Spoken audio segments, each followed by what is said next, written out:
Dave here. How are you? Today is the 6th of December 2020, and am I relieved to be here. What a week. The internet at our place got fried. We have the National Broadband Network. There is a communication box that houses plug into first before it goes off to your modem, and it got cooked. And didn't I have a hell of a time trying to get it? I just said to the guy on the end of the phone in a call center somewhere overseas in Asia somewhere, trying to get through to him. No lights at all are coming on. I plug it into the PowerPoint, nothing, nada, no power light. Please send me a new NBN box. Okay, and next thing you know, we need to send a technician out.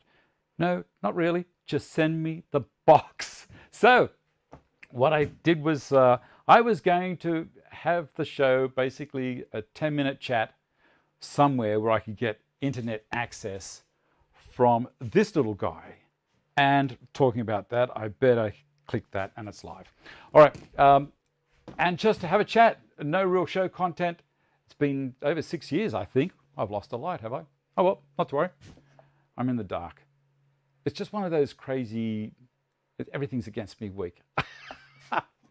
So, getting back to the point, I put this post out. Anyway, Glenn got in touch with me last night. This thing's going to flicker on and off. Glenn got in touch with me last night because I had no internet access. I didn't get the message till about 7 o'clock this morning when I went up the street. And I just, straight away I messaged her, are you up? It looks right, okay. So before he even answered, I drove around to his place and parked outside his house. He says, yeah, I'm up. Do you want to come over now? Then I started knocking on his door. He's still in his jammies, I think. Anyway, fantastic. Thank you so much, Glenn.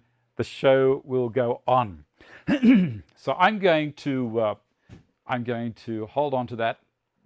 And then when my new one arrives, I'll return it. Good morning, Glenn. Okay. You got 2 flat tires last night. Well, that's no good. That's no good. This rotten light. Give me a second. I'm going to jump up on the counter here and fix this rotten thing if it's going to let me. I don't know if it's going to let me. I'm going to climb up and around and all over the joint. I'm not even going to be able to reach it from here. You know what? Bad luck. It's going to stay where it is. Well, that was fun. That was my exercise for the morning. All right. All right. So we're going to look at getting a spare box just in case it happens again, because I'm on an ironstone ridge and it's very susceptible to lightning. All right, on the show today, the winner, and I'm going to announce the winner a little bit later on, but I'm going to give you a heads up right at the beginning. If your name starts with D, you're in the running. Everyone else, all those other 25 people in the alphabet, I think there's 26 letters in the alphabet. I might be wrong. Viki will probably say it's 24, you idiot. Well, been a long time since I've been at school. If your name starts with D, you're in the running. I'm not going to tell you until later on in the show. To win my own personal TSO parallel guide set. That's pretty cool. It's the 50 and the 30 inch. And they're out of stock. They don't have any stock. All right. So the other thing on the show today, Derek Lark's beautiful dovetailed Bluetooth speaker box that he's made. And that's fantastic. And also I've got to give a huge shout out and thank you to Derek. I'd run out of legs for my benches and I've got orders that I've got to fill. And people have been very patient waiting for the legs to arrive, because you may not know that John has not been very well in the last week.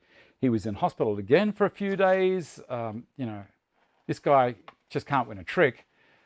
So Derek drove around to his place, around to John's place, picked up all the legs, put them in a big box and posted them to me.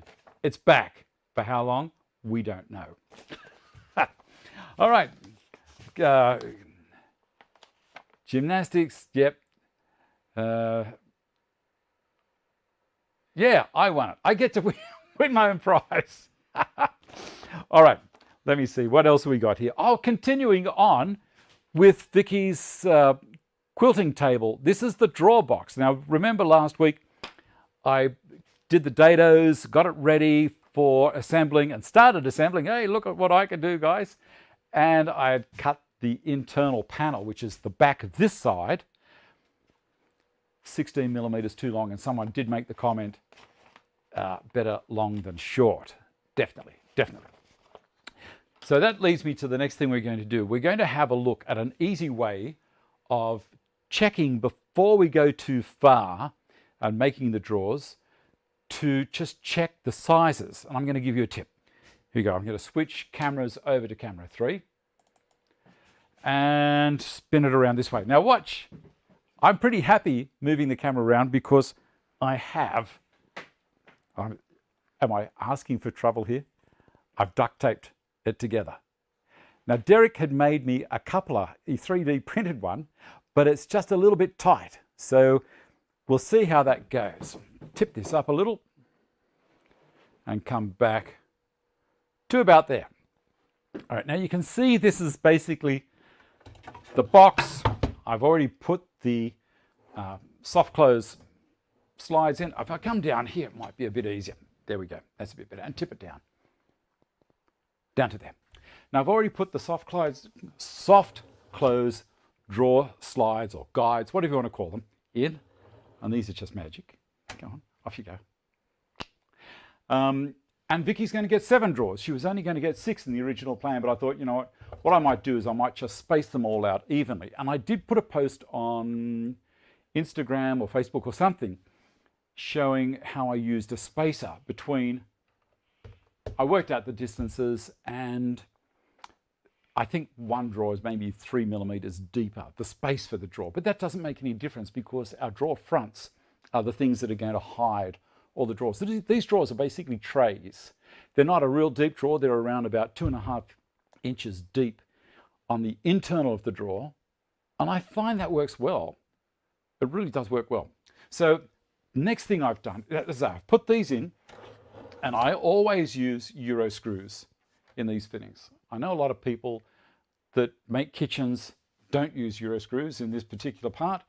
They'll use other things, but I like to have a lot of weight in these drawers. Now Viki may not put a lot of weight in these, but for my drawers here, or all the ones in the workshop, there's some heavy gear goes in there. So it might be 30 or 40 kilos. And the drawers, the bottoms don't sag, and we're going to go through making a drawer and actually fitting it in this one today. And then for the rest of the week, I'll do the rest of the drawers. And we'll do the fronts maybe next week, or we'll do something else next week. All right, talking too much. My drawer sides are out of 16 millimeter particle board, moisture resistant melamine. This stuff is not very strong this way. Like I could karate chop that if I was a younger person in half, not a problem. But if I turn it around this way and try and chop it that direction, I would break my hand. So this is very strong that direction. This is the thing a lot of people don't get. So what I've done is I've got an offcut, and I'm going to put it up against there, turn it up the other way because that's the rough factory edge. And I've got another offcut that I'm going to put over on this side and pull my stomach out of the way, you'll be able to see it. And I've got a drawer, the front of the drawer here. Again, this is the depth of the drawer. Strong this way, weak that way.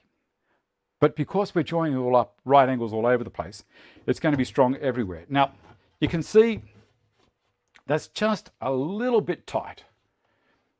It's not bad there, but towards the back of the box, even there, it's getting a bit tighter. Now, I don't like to have it tight anywhere, so I'm going to take 1 millimeter off this. Again, better to have a little bit more length than not enough in this situation, because we can work with it. Why not? So that's what my plan is now. I've already cut the base down to the right length, and I've done the pocket holes in the base. You'll see also on this one, I've shown where the pocket holes are going to go. I write little things like this because it makes it easy. I don't forget where I'm at. So the front, this will be around this way. I'll pocket hole through that direction, and then the drawer front will go over the face of it. You won't see it.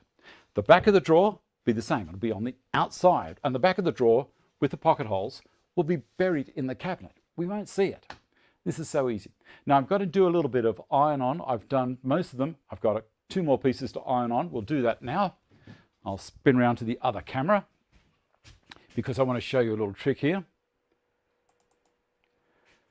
All right, it's got someone there. Duct tape savior, yes. Who's on first? I always subtract 25 millimeters. Well, I also do that, but this old computer up here, it doesn't work as well as it used to when I was a younger person. I rely heavily on this as a calculator, but it's nice also if your cabinet is not quite right or your drawer slides aren't quite right to do a quick test. It works really well. All right, now down here, you'll see I'm using the top of the bench because these are so skinny. I don't really want to muck around trying to hold it onto the face of the bench. So I've got a couple of dogs there and I've got a cam clamp right there and there. So I'm going to pop that on there against the dogs. I've got a spacer that I'm going to drop into there, and then I'm going to turn John's cam clamp that way. Well, it will move if you really give it to it. There we go. But that's holding it well enough for me to do everything else. Okay, let's put a bit of tape on it, and then I'll pocket hole it, dock the other one off behind me there. And also we'll have a look at Derek's speaker box. This is such a nice little iron. I told you that Peter and Wendy gave this to me. It's so nice. Very, very easy to use. I don't use brown paper. They recommend using brown paper, not Peter and Wendy, just people in general. I don't. I make sure the iron is clean. I don't have my small piece of wood for pushing things down at the moment. I don't know where it is. You'd reckon with a workshop full of timber, but I'd have it somewhere. What thickness edge banding? 0.6 of a millimeter. 0.6. Here we go. Do this. It's lightweight stuff. But it does me, and using the little Wood River chamfer plane again.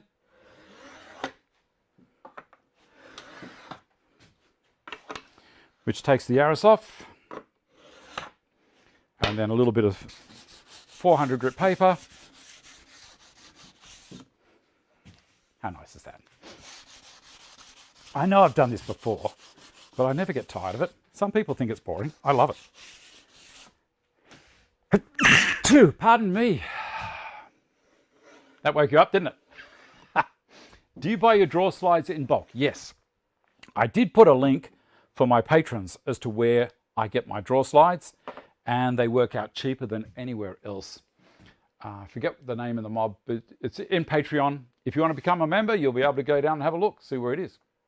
And I get 500s, I think, 550s. And no, they are 500s.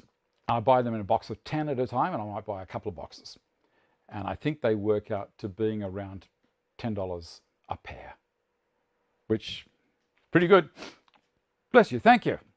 That'll make it stick. No, just remove that.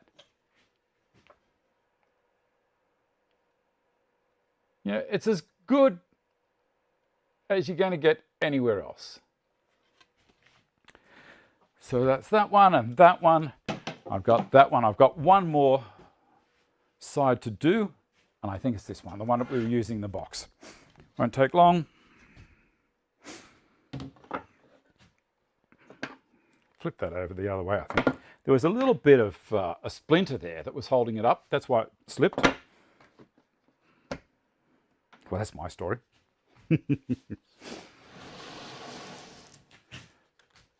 So all this is here is a Lazy Susan at the bottom with a chopping board that I bought from Aldi for, you know, $1 or something, no, $10. And my tape is there, and I've got a 5 kilogram weight from when, you know, doing all this rubbish when I was younger. of the disused gym facilities. That's exactly right. They are disused. I'm too busy doing other things these days to worry about body shape and all that kind of stuff. You know, I like to stay healthy, but I don't obsess over it. Well, come on, you can do it.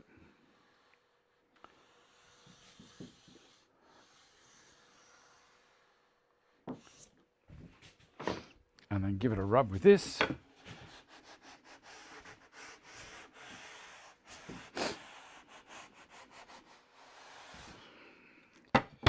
And knock the ends off again.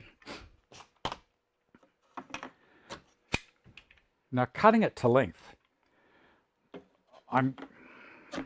because I'm only taking 1 millimeter off, it's going to be a whole lot easier to use my docking station to reduce the length. Retask, exactly right. Exactly right, Peter. Here we go again. And this.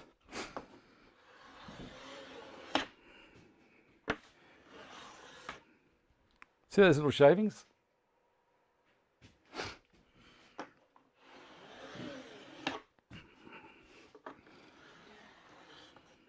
And a quick sand.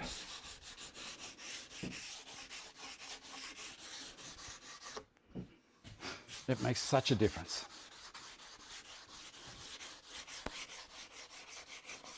Particularly seeing Viki's going to be using material with these drawers. Anything that catches could make the material tear or pull a thread in it. That's come up all right. What do you reckon? They are. Those clamps are made by John Lafferty. All right, I'm going to bring this over to here. And I'll talk about this a little bit as well. Back to the other camera. All right. Over here, I'll move it across a little bit further that way. This bench I rebuilt. It was working fine, but I thought I went to sell it and no one was interested. So then I thought, all right, well, I'll build a new top for it, dog hold it out on the CNC.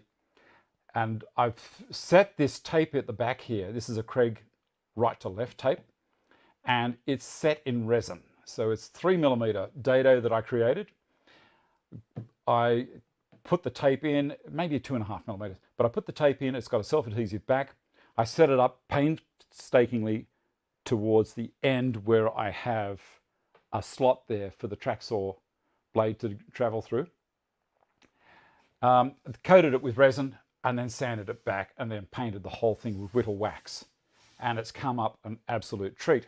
Now I use the TSO dog stops because they work well. Now that's sitting on 812 millimeters at the moment. Now I need to take it down 1 millimeter because I'm going to run the track saw over there.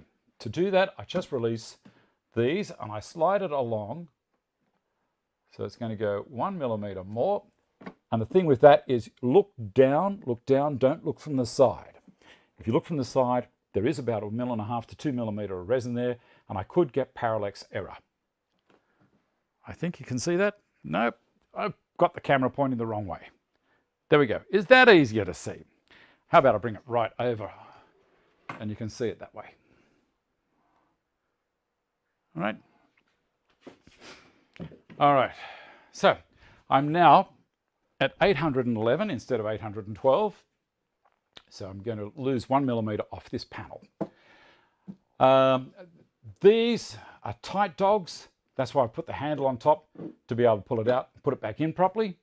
And also I'll be showing you using my new polycarbonate track saw dog lock. All right, so I'm just going to slide this into position up to the dog stop.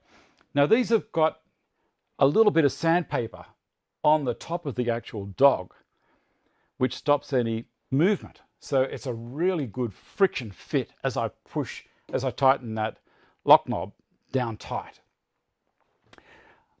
You can see here I'm going to be taking 1 millimeter out. This this works on the hinge at the back and also on a dog that I've got set there as well. It's another tight dog from TSO. And at the front, I've got it sliding down over a super dog from Path Guides, Peter Parfitt's super dog from UJK. Or sorry, from Axminster Tools. I'm getting lost here. Anyway, that's where I'm at. I'm going to take a millimeter off there. I do talk about this a lot in a video that I've just released this morning. My patrons have seen it. I show you how I make this. And I'm also talked about the dust extraction port there, which I'm going to turn on.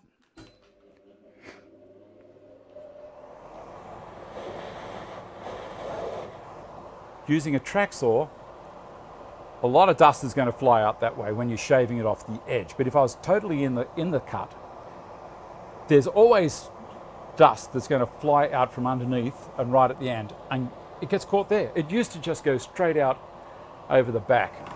See, if I bring this up to here, gone. Straight down the...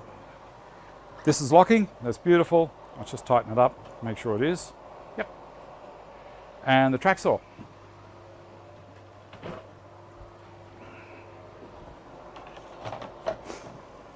I'm going to set it to 2 millimeters, do a reverse cut.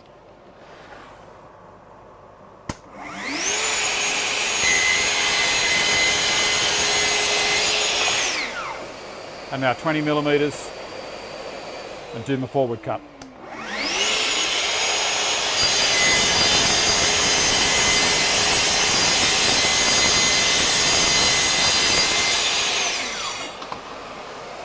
Done.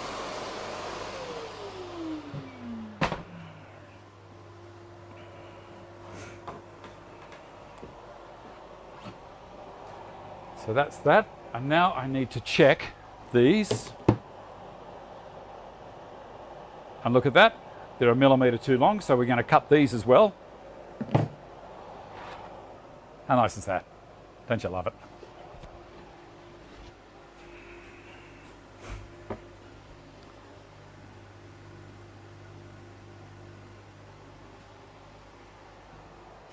Had a quick look at the chat there.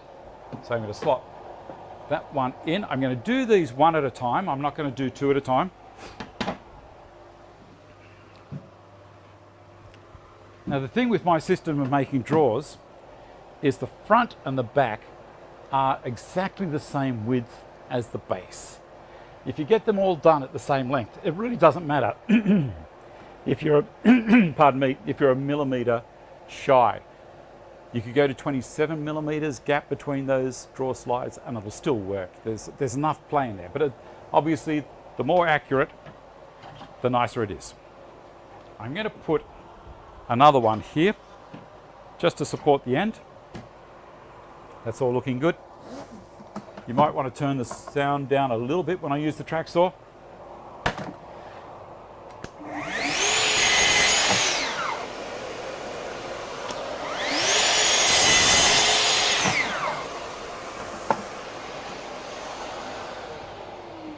Done. Pretty nice. And the last one. That is working so well.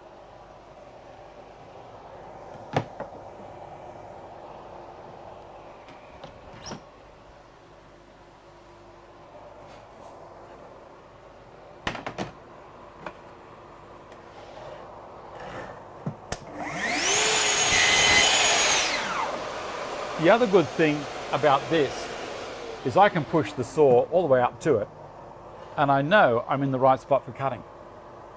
It's clever, isn't it? Okay, back to 20 for the other cut.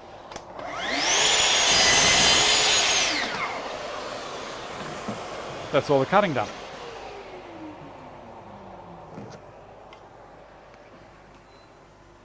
Turn it off. All right. Where are we up to? Got those two sides and the ends. I've already docked everything down there. Let me have a look here. We'll do a quick read. 2 You have that problem too, Cole. Camera in the wrong place. It's fixed now.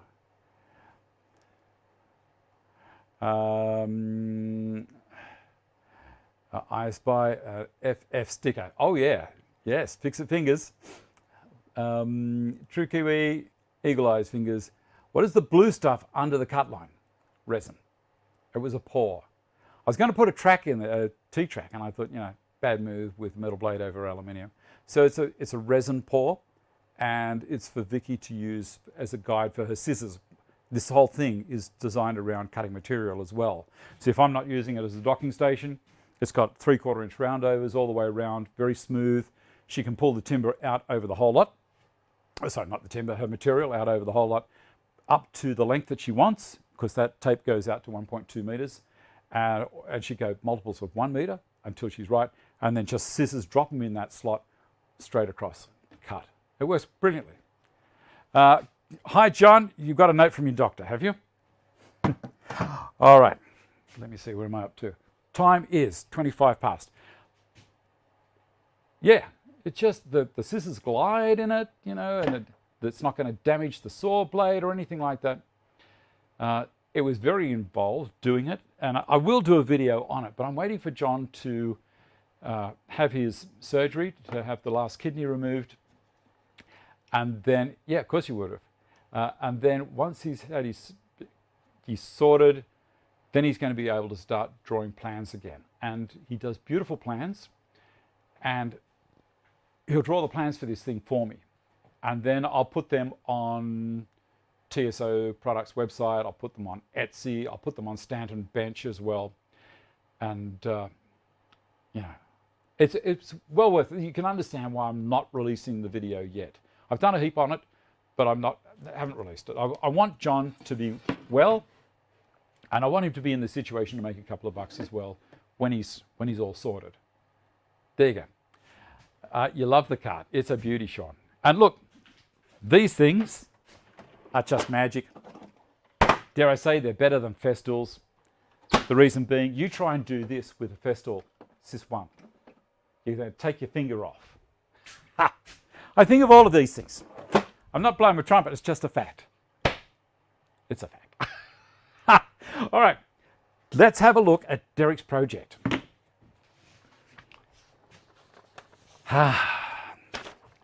If you live in Canada, you're in with a bloody good chance to win my TSO parallel guides. It's going to cost me a few bucks to post them over, isn't it? But not to worry, that was all good. So if you're watching, your name starts with D and you live in Canada, I'll probably have all the numbers drop like crazy now.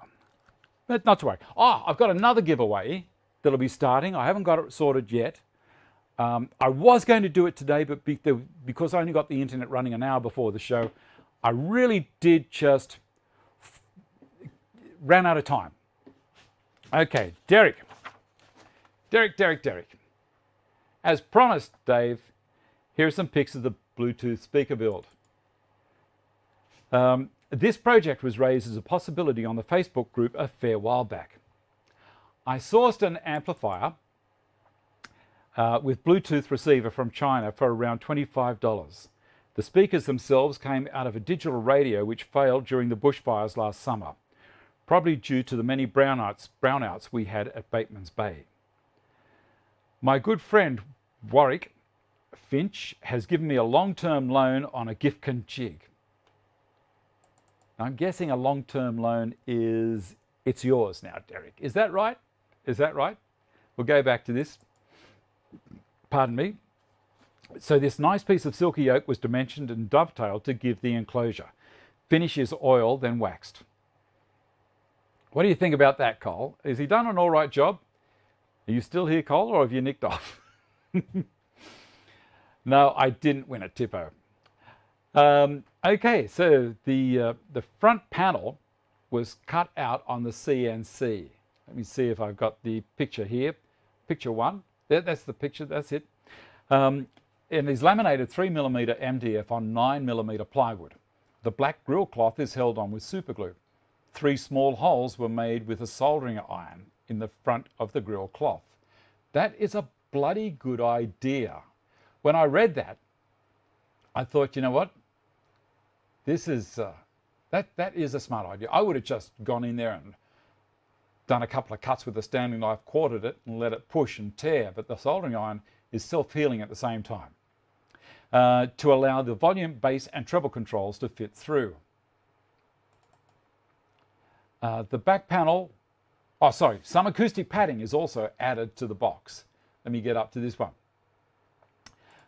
The back panel was cut on the CNC, and I also added some extension speaker jacks to attach some bigger speakers to improve the sound quality. I wouldn't use the flat black paint again, though as it marks easily. Go back to the front picture again. I use it to listen to podcasts and YouTube videos in the workshop. It works really well. I will add an engraved panel under the controls when my friend with the laser machine is well enough to cut it for me. Regards, Derek. Well, tell you what, Derek, I think that's wonderful. It looks bloody amazing. What did Cole say? Anything? Nice job, Derek. Is that all you can say, Cole? Nice job, Derek. Pat on the head. I'm sure Cole's really excited. It is. I reckon it looks beautiful. Next thing. What was I going to do? I was going to turn the iron off before I burn the building down.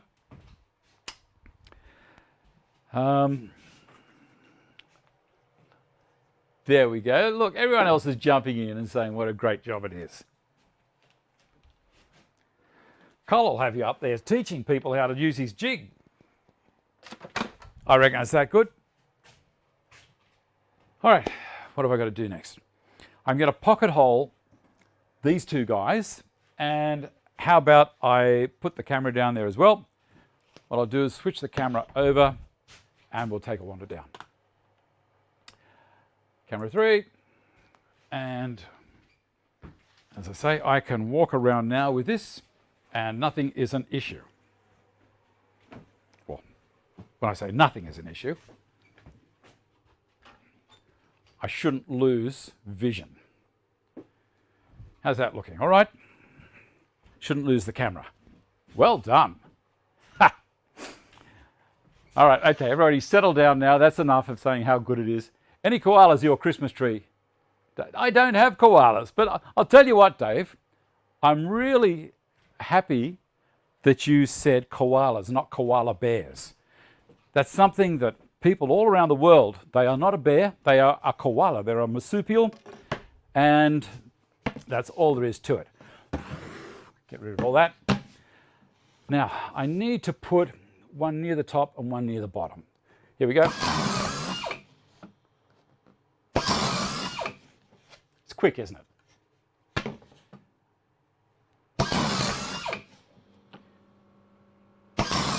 Now, if you don't have a Foreman, a Craig Foreman, you can, of course, use a K5. And if you want to get a K5 or a K4 and you're in Australia, consider using my links to Carbotech. It's an affiliate link. If you want to buy it online, that would be great. It helps the show out a little bit.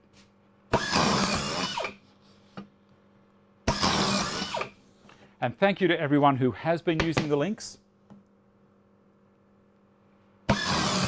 It's very exciting. I get a little email that says, someone just used your link, and I do a little dance.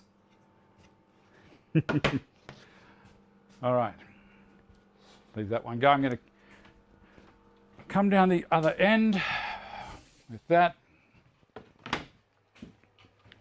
and come back and get the camera. Come for a walk.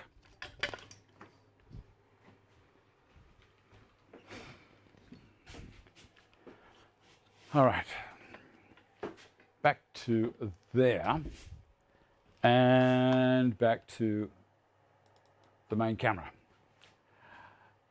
You love the workshop, would be. You see a little bit of duct tape and we have a camera hero. Indeed, indeed, indeed. Never heard of a kiwi bear either. I've never seen that gizmo that pushes down on the piece in the Foreman. Okay, so with the Foreman, as you pull the lever, first thing it does is activate a hydraulic feed out, like the air, I should say, will feed out to the force, the downward clamp, locks the timber down, and then up comes the drill spinning. It's pneumatic, not hydraulic, pneumatic. I wonder if they could run on water. I don't know. All right, move a couple of things out of the way. And where am I going to assemble this? Probably right here is going to be the best place. So I'm going to move a couple of things off.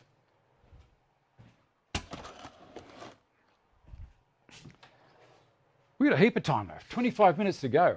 This is great. I'm doing a show today that I'm not pushing at all. So I can relax as I'm doing it. I'm going to turn off the compressor so it doesn't start up during the rest of the show. The camera was just pointing at the person's name then. I don't know if you saw it. Gotta be quick. On the earlier models, on the Craig Foreman, that now they've got an electric Foreman out, which is in Australia it's around about $500 or $600. The pneumatic ones, I think, around, they're a lot. They're $3,000, $4,000, something like that. But they're industrial. I got mine through Carbotech because they were a discontinued line. So basically, it was a lot cheaper than because being staff, it helped, of course, and being a discontinued line helped as well. So I think they still do pneumatics. You'd have to check their website. But for Australia, you'd have to get it imported. And the electric ones are fine. There's a few YouTubers have them. I think Jay Bates has got one. So I don't know, he seems happy enough with his. Let's go to the videotape and go back through it. Yeah, go back through the recording. See who won it. If your name starts with D and your surname starts with K and you live in Canada, man, oh man, that's got to be giving it away, hasn't it? If you're watching. All right, let's do this. I'm going to shift the bench off here for the moment and just go straight off the tabletop. Someone asked me this morning as well, what's the grey surface on my bench tops in the workshop? These are all Formica. For inspiring me on doing my own tool cabinet instead of buying one out of metal. You know, I'm thinking about doing something like this for myself as a tool cabinet. The one underneath is a fantastic tool cabinet. This is the one that I use for the CNC. It takes a whole heap of weight. Look, that's paint down the bottom. They are, 20 and 15 litre cans everywhere. So that's over a kilogram. Sorry, over a kilo per litre. So it's carrying a lot of weight down the bottom. Carl, you brought up from Sydney from time to time. Oh, there you go. Look, this is community. I love this. Let's get this happening. Now, I think, yep, I did. I've got a base here that I've already cut to size. How I do it is I pop that down there and we'll bring this camera around to the side and get a couple of clamps. Plenty of time today.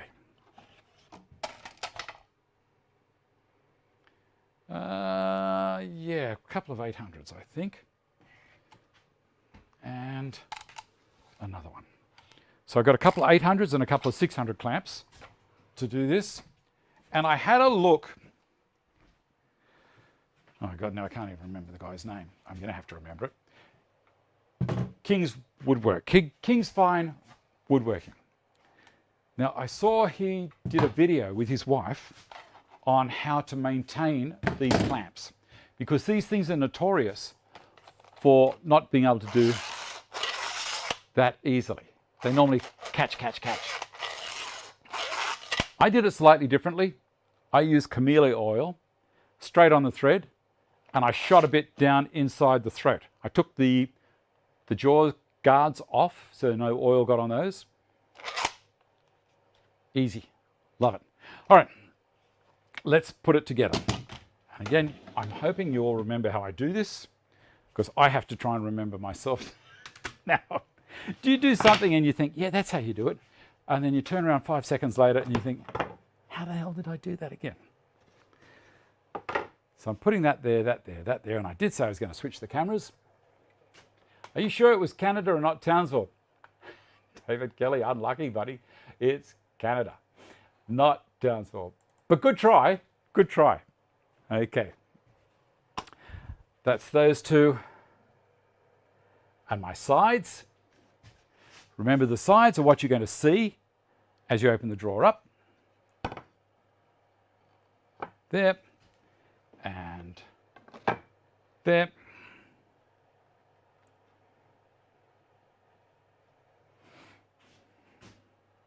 Put one of these Longfellows down the side. Hear that? That is easy motion.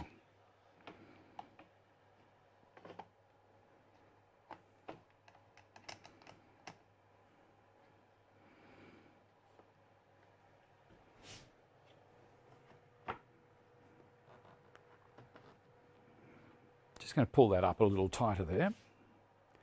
I'm going to pull it up nice and tight when I flip it over. That's closing up well there. Move the 600s out of the way for the moment. This is such an easy way to build drawers. If you haven't seen me do it this way, or if you haven't watched the show before or haven't caught up with how I build drawers, a lot of people say, "Oh, that'll never work. What are you doing?" But they do work. Anyone that's built them will tell you, this is such an easy way to build a drawer.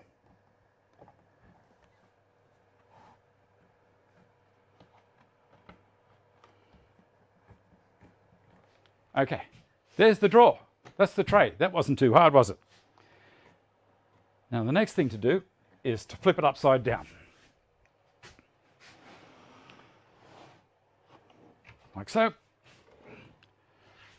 And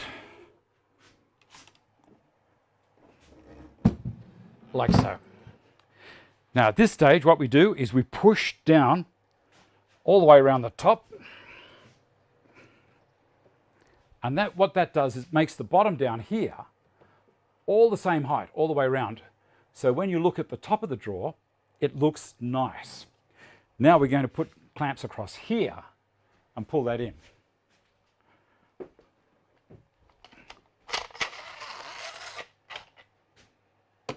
Like so. I'm going to pull it back a little bit because I don't want to close that off.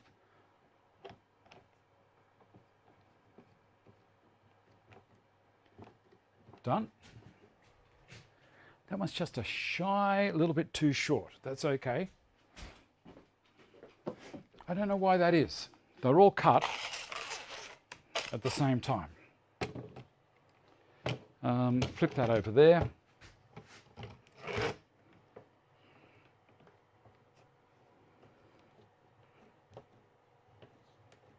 In tight, in tight. Now, I'll go to the other camera so we can have a look. Like so. I'm going to tip the camera down a little bit. Sorry about that, Zoe. Oh, Zoe's getting better. If you weren't aware, poor old Zoe, who made that sign, that's her sign up there, had a fall off a skateboard and was not well at all. Hit her on the head. And has been struggling to get back to school and all that kind of stuff. Well, she's starting to come good, which is great. I'll get a screwdriver drill. And I had a Craig screwdriver here, a Robertson drive, number 2. This one. I'll tip that up just a touch. About there. You can still see everything there? Cool. I use an automatic plier with a dowel that fits onto the pocket hole. Right. Look at this. I love this. See? All my bits just drop into the front there. Well, when I say all my bits, you know what I mean. I'm going to set it, well, it's at 5, which is fine. Yeah. I build drawers now the same way you do. 17mm pliers, good as nails. Beautiful. Strong, strong, strong, strong.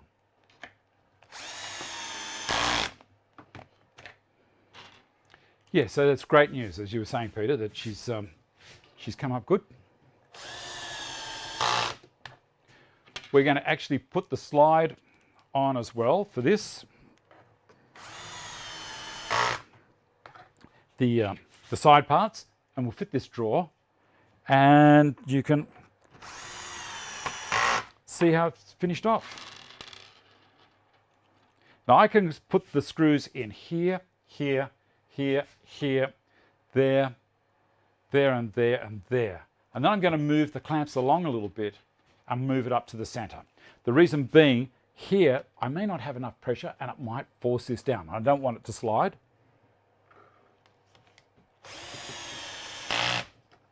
I could actually feel it moving then. These are 1.25 inch course. And how I get away with using 1.25 inch course on 5/8 or 16mm material is I back the fence off on the Foreman. So the screw holes I've set, the holes that are drilled with the stepped drill is kept back a little bit. So you can do that with a K5 and a K4 as well. But you just have to keep your wits about you while you do it, because you still need to get enough penetration. So this way, the screw head is not coming out the other side. These are normally designed for 3/4 inch or 19 or 18mm. 16's getting a bit light ordinarily, but I prefer these over the inch.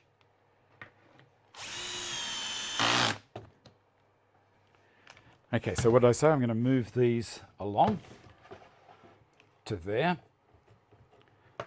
That'll do it. A couple more over there. Screws everywhere. And one of the reasons why I like a Formica benchtop, this assembly table, is it's easy to keep it clean. I don't want to stain the top at all. There's nothing sticking out of it. I always keep it well maintained.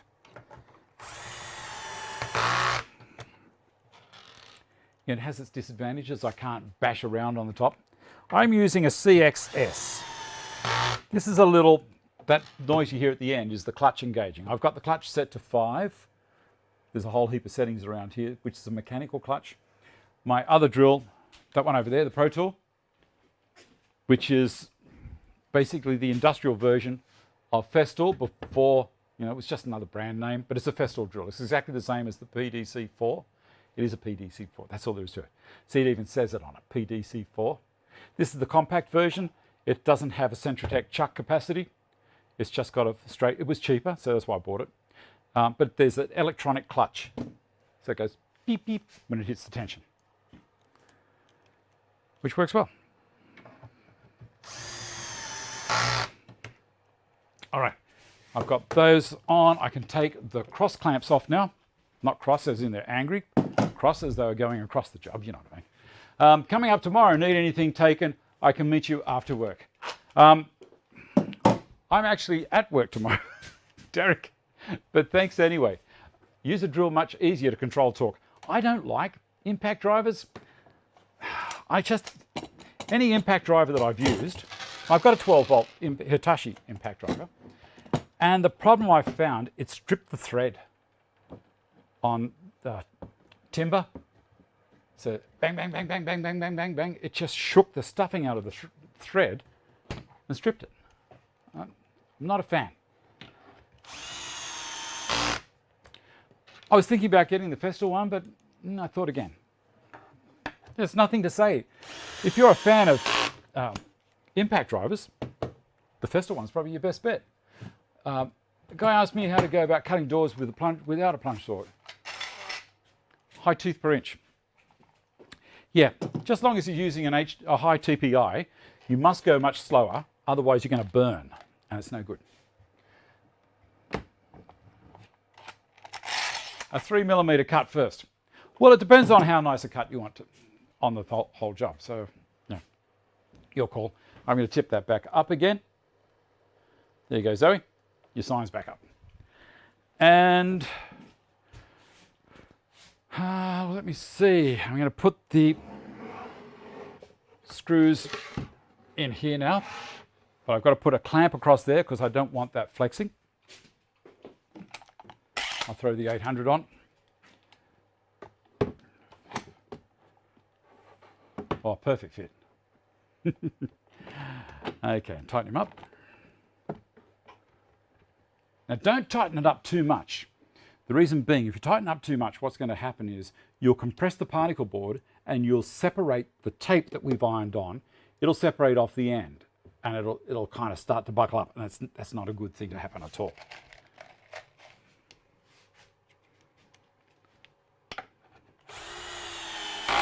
Well, 10-2.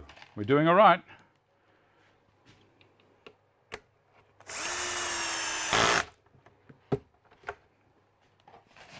Come around your side.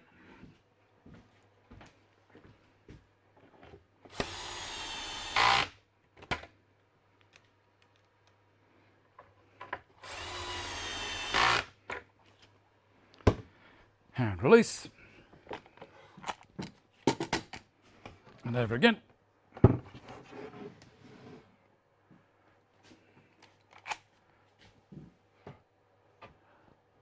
With these drawers, I don't use any glue, but when I put the cabinet together, I did.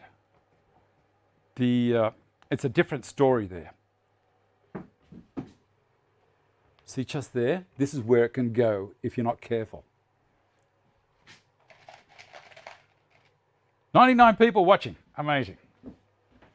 Waiting for me to do a stuff up, I bet you. But these are a great little drawer. As I say, they're a tray. And you can buy inserts, and I bought one for this. So you'll see that as we progress. I don't know how many of the inserts I'll put in, but they're designed for cutlery. But we saw it and thought, you know, the areas there that are for condiments or like for spices, they would take cotton reels really well. So you're invited to Texas for some Texas barbecue. Thank you, John. I'll be there. Are they flying internationally at the moment? Len Starkey, how are you? Saw a video where a guy was cutting doors where they're hung before the rugs were put down. It saved him a lot of time. We swing the doors. Well, when I was building, that was our standard practice. We'd swing the doors and we'd leave around about 25 millimeters, just over an inch, maybe 30, off the concrete slab. So when they put the carpet and the underlay down, it was perfect. But we used to check it all the time. All right, now this is the next part that I want to show you. I'm going to put these on. Now you'll notice in the cabinet over there, the bottom slide is hard down on the bottom. When I put these on, that drawer is going to be sitting around about 1/4 of an inch or 6 millimeters up from the bottom. Now, let me see. I'm going to switch the cameras because this is just so nice using this part. I love it.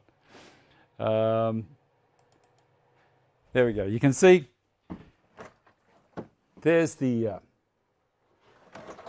cis one, and I can have my fingers all the way under it. You can't do that with the ones that Festool have. They finish up here, like the ones I built at the bottom, and that was just annoying.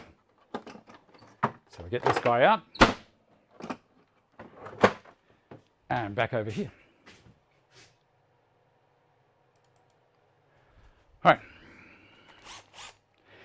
Yeah, but you'll notice I used wood glue in the dado and the rebates.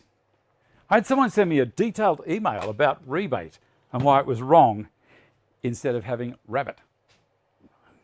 I don't know. Okay, so what I'm going to do is I'm going to move that along there a little bit so you can see, tip that down a bit more, because this is an interesting way of doing it. And give me one of these guys.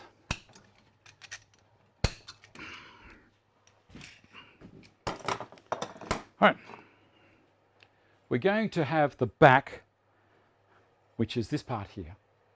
It's easy to tell because there's a lip on the front. So you have to make sure that the lip on the end of this part that goes onto the drawer is at the front. You just put it down there like that. That wasn't too hard. Going to bring it up so that that is flush with the front. Maybe I should go to the other camera. it might be a whole lot easier for you. Yep, I think I will. All right, switching cameras again. Don't get seasick. There we go.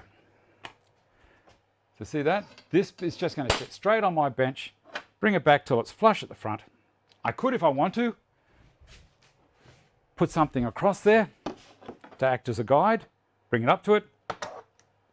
And then I was going to use that, but it's not going to work for me. I need to have leverage. So I'll get a small spring clamp. That might work.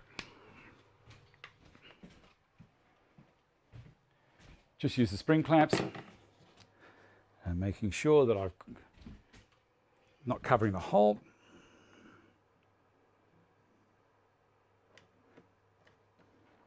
Pushing it down.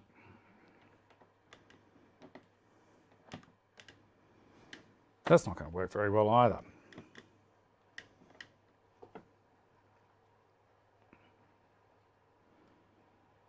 That's got him.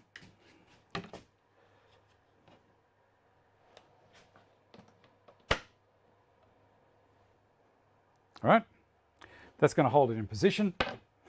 Then I'm going to use this is a Chinese style of Vicks bit.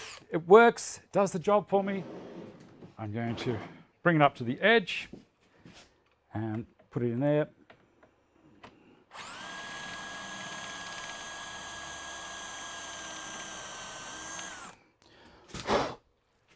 Once I've got that done, I'm going to put a screw in it straight away.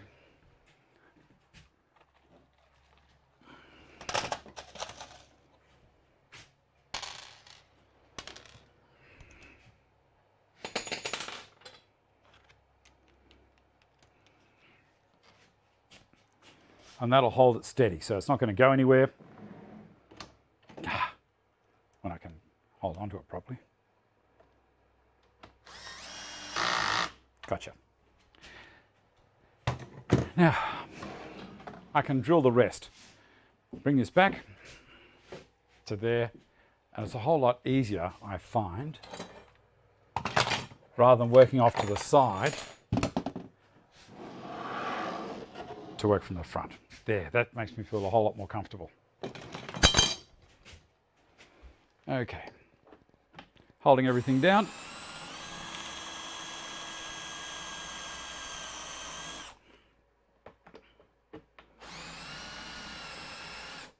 Pushing it down. I should have done that first, shouldn't I? There we go. Put another screw in.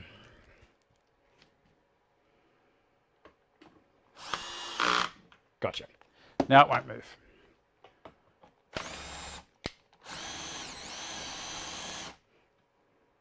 And the last one is there.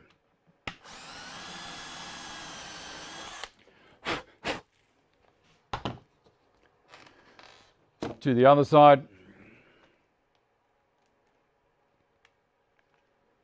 It's only on the cabinet that's the movable part. I don't use on the drawers. It's all held in place by these slides anyway. Can't really go anywhere. So that's on. Spin around, do the other end. 3 minutes to go. Do you reckon we'll get there, guys? Make sure that you line up the same front. I have put them on down to that end and felt like a bit of a turkey. So pull that up to the front, just quickly checking. Yes, like so.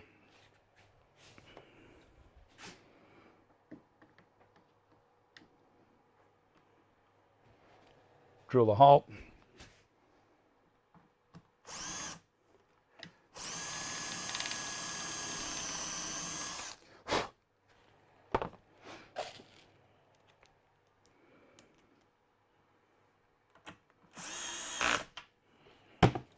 Down the other end. Drill this hole.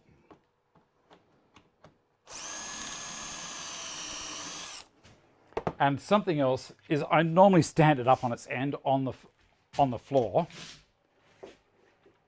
Stand it up on the floor and then I'm just pushing straight down onto the drill. Makes it a bit easier. But for demonstration purposes, this is fine. Take that off, drill the last 2 holes.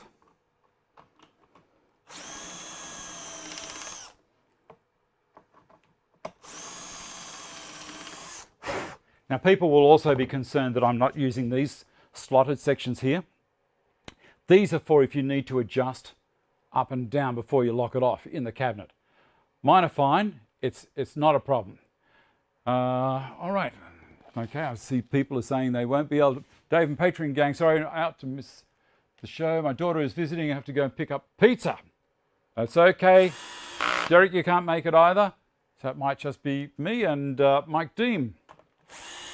Done. Okay, let's put it in, see if it works. I'm no master drawer builder, but using this method I call it the DS drawer. It's so easy. It's dead easy. Exactly right. So let's get this camera over here without pulling the leads out of it. There we go. And tip that up like so. Take all this out. I've also got it on this mobile trolley here, so I can move it around the workshop as I'm working on it. Push it out of the way, support, I can work front and back. Oh, moment of truth. Moment of truth. Let's see how we go. Got to take those out, of course. Also, for people that aren't aware, there's a little clip on the side here that you have to release, a little plastic clip. You push down on the left-hand side, up on the right-hand side. Push that back in. Also, when you're putting the drawers in, see this ball bearing race here? Don't have it back. Have it all the way to the front on both sides, because if you miss a line, you're going to be in trouble. All right, lining up that side. That one's in. And to the other side. Come on. There we go.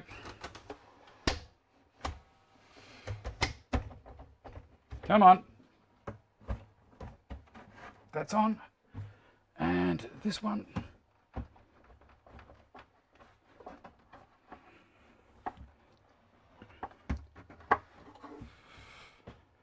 There she goes.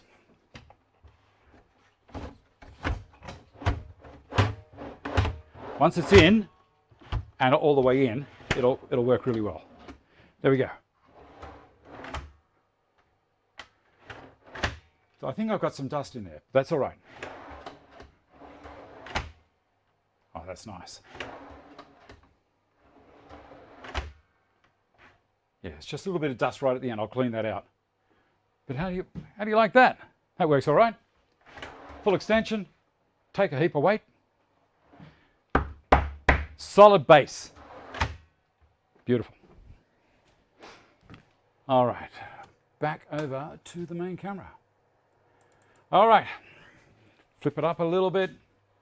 Winner. Winner, winner, chicken dinner. All right.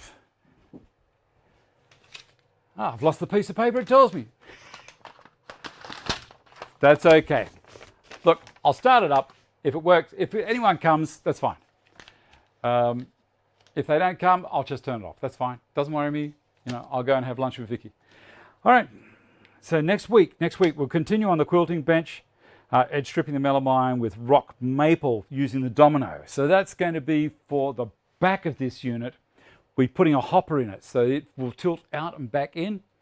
To do that, I need to put maple edge straight tape instead of using, well, it's going to be 40 millimeter thick, maybe 28. We'll see what happens. We're going to use rock maple. All right, and away we'll go.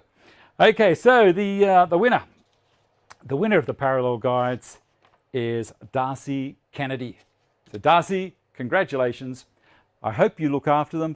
They've done well with me. I've loved having them. As I said, TSO Products have sent some new ones over to me, their latest model.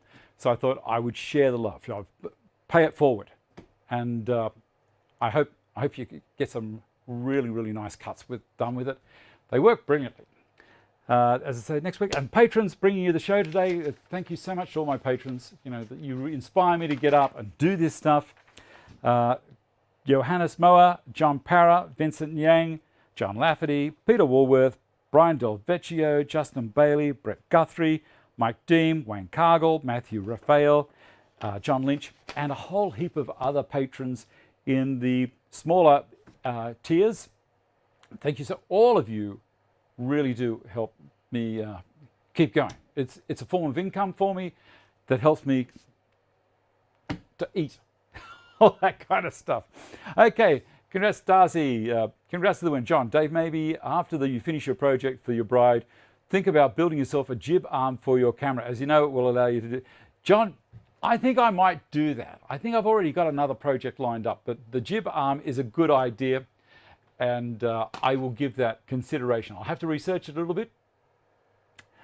But everyone, thanks for watching. Look after yourselves. Be nice to each other, and I shall see you next week. And I will release a new video in a day or so. Bye.